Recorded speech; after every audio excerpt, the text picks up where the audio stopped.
இன்றே டவுன்லோட் செய்து உங்கள் ஃபேவரட் ஷோக்களை என்ஜாய் பண்ணுங்க. என்ன ஐஸ்வர்யா அம்மா சொல்றீங்க? எங்க விஷயம் அம்மாக்கு தெரிய போதா? எப்படி? உனக்கு விஷயமே தெரியாதல்ல பார்வதி, சொல்றேன் கேளு. ஆண்டிக்கு இப்பெல்லாம் கண்ணை மூடி தியானம் பண்ணா ஆண்டியோட காதுல ஆதியோட குரல் ரேண்டமா கேக்குதுன்னு மென்டலா டிஸ்டர்ப் ஆயிருக்காங்க.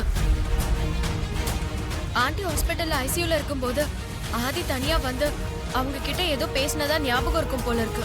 அதனால அங்கிள் கிட்ட ஆதி என்கிட்ட வந்து ஏதாவது பேசினானான்னு கேட்டிருக்காங்க.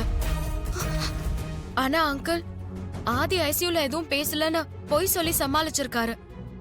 ஆனா ஆண்டி மென்டலா ரொம்ப டிஸ்டர்பா இருக்குன்னு உண்மையை தெரிஞ்சுக்க சைக்காட்ரிஸ்ட் வரைக்கும் போயிருக்காங்க. நல்ல யோசி. இப்ப என்ன பண்றது?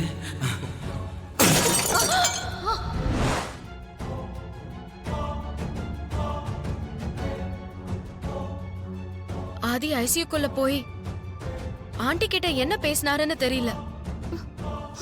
ஒருவேளை உங்க காதல் கல்யாணத்தை பத்தி பேசியிருந்த டாக்டர் மூலமா ஆண்டிக்கு உண்மை தெரிய வந்தா ஆண்டியை எப்படி சமாதானப்படுத்துறதுன்னு நாங்க ரொம்ப பயந்து போயிருக்கோம். இந்த விஷயத்தை பெரிய கிட்ட சொன்னீங்களா? இது வரைக்கும் சொல்லல. நீங்க நினைக்கிறது கரெக்ட் தான் மாமா. அம்மா மயக்கத்துல இருக்கும்போது பெரியய்யா எங்களை பத்தின உண்மைய அம்மா கிட்ட சொல்லிட்டாரு. என்னைக்கா இருந்தாலும் அம்மாவுக்கு உண்மை தெரியதானே போகுது. அதனால இப்போல இருந்தே கொஞ்சம் கொஞ்சமா அம்மாவுக்கு உண்மையை தெரிய வைப்போன்னு பெரியய்யா முடிவோடு இருந்தப்போதான் அம்மாவுக்கு ஆக்சிடென்ட் ஆயிடுச்சு. அம்மா உயிருக்கு ஆபத்தான நிலைமையில இருந்த போது பெரியய்யா மனசுல ஏதோ ஒரு முடிவெடுத்து அம்மா கிட்ட போய் எல்லா உண்மையும் சொல்லிட்டாரு. ஆதி ஏன் அவசரப்பட்டு இப்படி பண்ணாரு? பெரியய்யா இப்பெல்லாம் பாசிட்டிவா திங்க் பண்றேன்னு சொல்லி எல்லா விஷயத்திலயும் இப்படிதான் முடிவெடுக்கிறாரு. ஆதி எடுத்த முடிவுல எந்த தப்பும் இல்ல. என்ன அங்கிள் சொல்றீங்க? ஆதியோட மனசையும் நம்ம புரிஞ்சுக்கணும். அம்மாவுக்கு தெரியாம பார்வதிய காதல் கல்யாணம் பண்ணிக்கிட்டோங்கிற குற்ற உணர்ச்சியில ஆதி ரொம்ப நாளா தவிச்சுக்கிட்டு இருக்கான். அதனால உயிருக்கு ஆபத்தான நிலையில இருந்த அகிலாவுக்கு ஏதாவது ஒண்ணு ஆயிட்டா அப்புறம் வாழ்நாள் பூரா குற்ற உணர்ச்சியில தவிக்க வேண்டி இருக்குமேன்னு ஆதி அகிலா கிட்ட உண்மையை சொல்லியிருப்பான். அதனால ஆதி நாம குற்றம் சொல்ல முடியாது. அகிலா, நீ எப்போ வந்த? என்ன பத்தி பேசிட்டு இருக்கும் போதே வந்துட்டேங்க.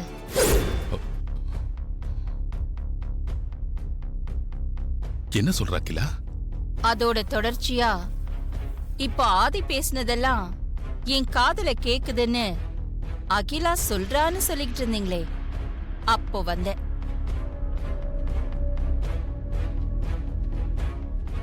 ஏதோ காரண காரியத்தோட தான் நடக்குது. அது நல்லதுக்கா இல்ல கெட்டதுக்கான்னு போக போக தான் தெரியும்னு சொன்னீங்களே, என்னங்க அது? அது வந்து ஆண்டி. ஐஸ்வர்யா, கொஞ்சம் இரு. இதுக்கப்புறமும் அகிலா கிட்ட எதையும் மறைக்க வேண்டாம்.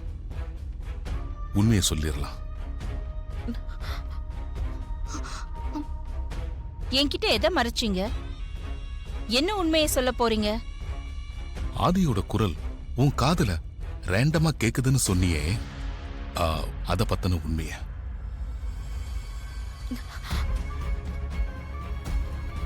ஆதி வந்து உன்கிட்ட பேசலன்னு நான் சொன்னேன். ஆனா அது நீ நம்பல. உன்னோட டாக்டர் ஃப்ரெண்ட் ஆதி உன்கிட்ட பேசினது உண்மையா இருக்கலான்னு உனக்கு ஃபேவரா சொல்லிட்டு போயிருக்காங்க. அத பத்தி நீ என்ன முடிவு பண்ணிருக்கன்னு தெரியல.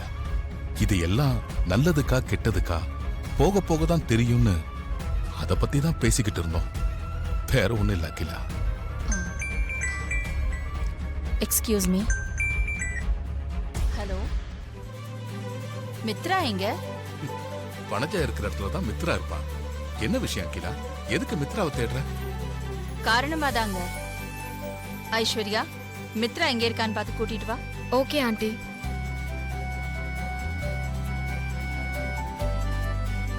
வந்துட்டாங்க ஆண்டி. நான் சொல்லல, வனஜா இருக்கிற இடத்துல தான் மித்ரா இருப்பான்னு. உமாவை காணமே. என்ன மாமா, அக்கா கிட்ட என்னமோ போட்டு கொடுத்துட்டு இருக்கீங்க? போட்டெல்லாம் கொடுக்கல வனஜா. அகிலா மித்ரா எங்கன்னு கேட்டா வனஜா இருக்கிற இடத்துல தான் மித்ரா இருப்பான்னு சொன்னேன். நான் சொன்ன மாதிரியே நீங்க 2 பேரும் வந்து நிக்கிறீங்க.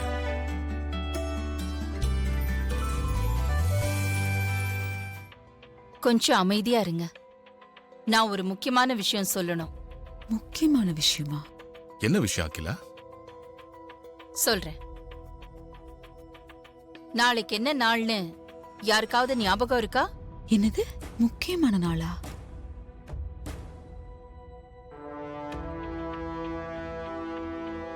என்னவா இருக்கும்?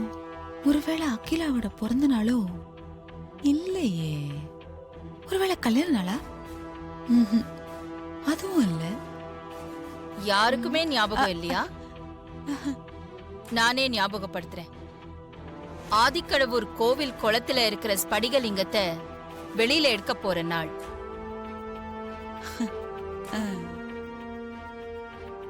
ஆமா, நாளைக்கு பௌர்ணமி இல்ல? மறந்தே போச்சு அகிலா. நாளைக்கு கோவிலுக்கு போய் சாமிக்கு பூஜை பண்ணி குளத்துல இருக்கிற ஸ்படிகலிங்கத்தை வெளியில எடுக்கணும்.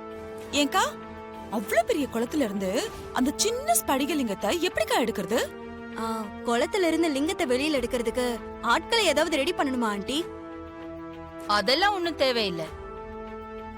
குளத்துல மூழ்கி லிங்கத்தை எடுக்க போறது நீயும் ஐஸ்வர்யாவும் தான்.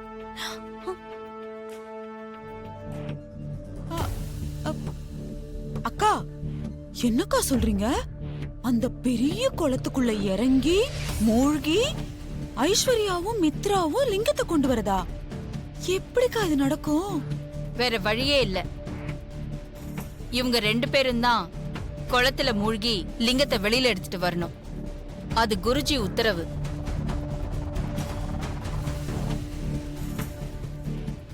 என்ன ஆண்டி சொல்றீங்க? குருஜி ஸ்படிகலிங்கத்தை என்கிட்ட ஒப்படைச்சிட்டு போன அன்னைக்கு அவர் சொன்னத முழுசா நான் உங்ககிட்ட சொல்லல.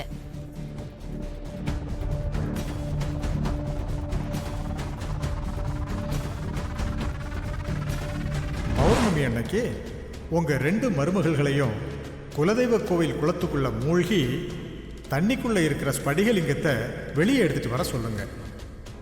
யார் குளத்துக்குள்ள மூழ்கி லிங்கத்தை வெளியே எடுத்துட்டு வராங்களோ, யார் கைக்கு லிங்கம் கிடைக்குதோ அவங்க தான் இந்த லிங்கத்தை அடைய பூஜை பண்ண தகுதியானவங்க. என்ன பொறுத்த வரைக்கும் ஐஸ்வர்யாவும் மித்ராவும் சமமா தான் இருக்காங்க. உங்க 2 பேர்ல லிங்கத்தை அடையறதுக்கான தகுதி யாருக்கு இருக்குன்னு என்னால முடிவு பண்ண முடியல. அதனால உங்க 2 பேர்ல யாருக்கு அந்த தகுதி இருக்குன்னு நாளைக்கு குளத்துல இறங்கிதான் முடிவு பண்ணணும்.